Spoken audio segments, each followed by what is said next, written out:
एक एक करके करो। अंजलि की शादी कर ससुराल पहुंचने के साथ ही उसकी सास के हुक्म शुरू हो जाते हैं।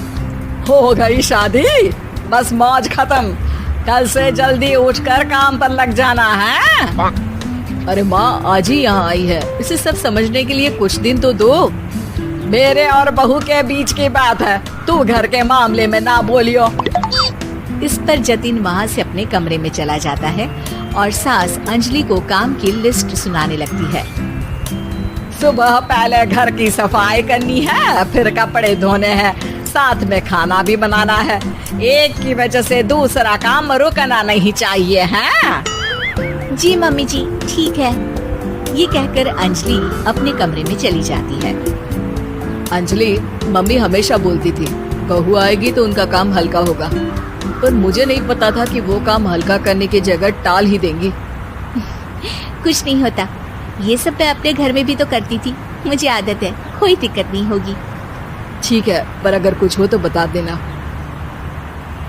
दोनों सो जाते हैं और अगली सुबह से अंजलि जल्दी उठ के सास के बताए कामों में जुट जाती है, जिसमें वो जैसे ही कपड़े धोने लगती है तो सास वहाँ आ जाती है।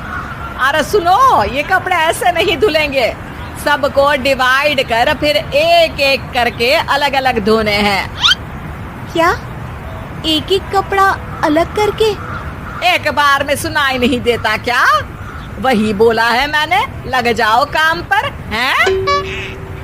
सास की बात मानते हुए अंजलि एक एक करके कपड़े धोना शुरू करती है, जिसे करते हुए आधा दिन बीत जाता है। अरे रे, सुबह से कब दोपहर हो गई पता ही नहीं चला, अभी तो खाना भी बनाना है। अंजलि भागते हुए रसोई में जाती है, जहाँ उसकी सास पहले से ही उसे खड़ी मिलती है। खाना बना लेना, देखो पहले पकोड़े तल दो और एक एक पकोड़े अलग अलग तलना, नहीं तो कोई कच्चा कोई पक्का रह जाता है। सास की हर बात में एक एक की कहानी अंजलि के समझ में नहीं आती, लेकिन फिर भी वो बिना कुछ बोले काम करती रहती है। अगली सुबह फिर वही शुरू होता है और सास एक बार फिर खाने के समय रसोई में आती है। आज क्या बन रहा है हैं? वो जतिन ने भिंडी की सब्जी, रोटी और धनिया की चटनी बोली है, इसलिए वही बना रही हूँ। अरे वाह जी वाह, बढ़िया है।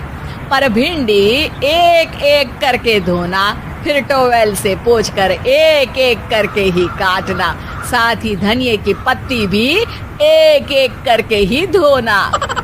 अरे पर मम्मी जी। अरे क्या पर, सफाई का ध्यान रखना आता भी है या नहीं है?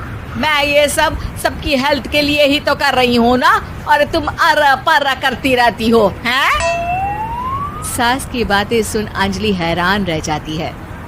मैं तो सिर्फ सोचती थी कि जानबूझकर मेरा काम बढ़ाने के लिए ये सब करती हैं, पर ये तो काम बढ़ाने के साथ परेशान भी करना चाहती हैं।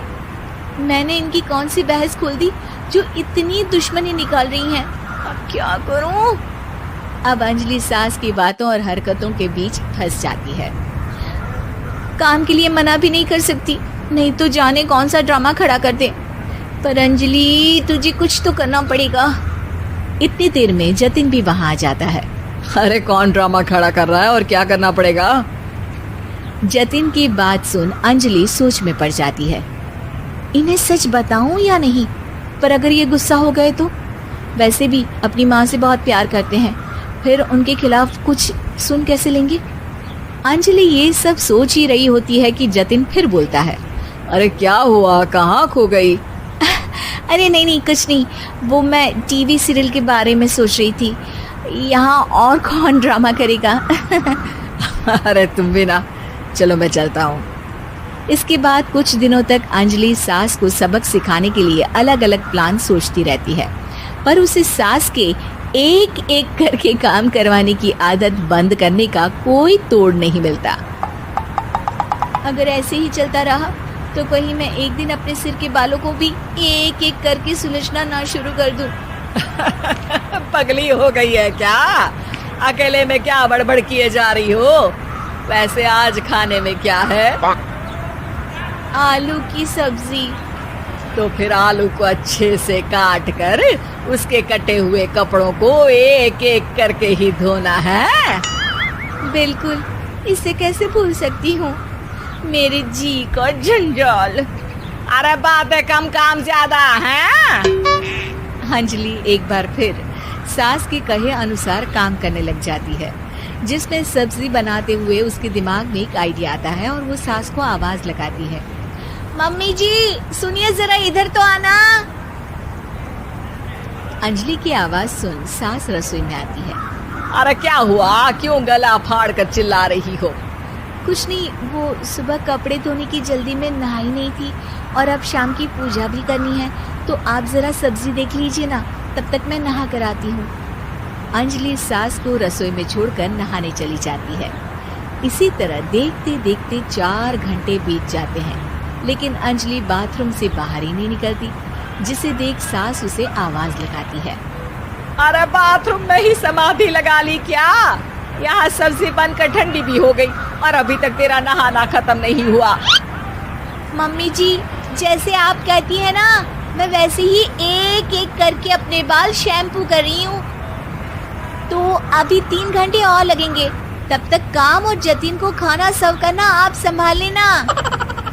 इस तरह अपने नहले पर बहू का दहला देख सास शॉक्ड रह जाती है, जिसके बाद से घर में एक एक करके करने का आलाप बंद हो जाता है।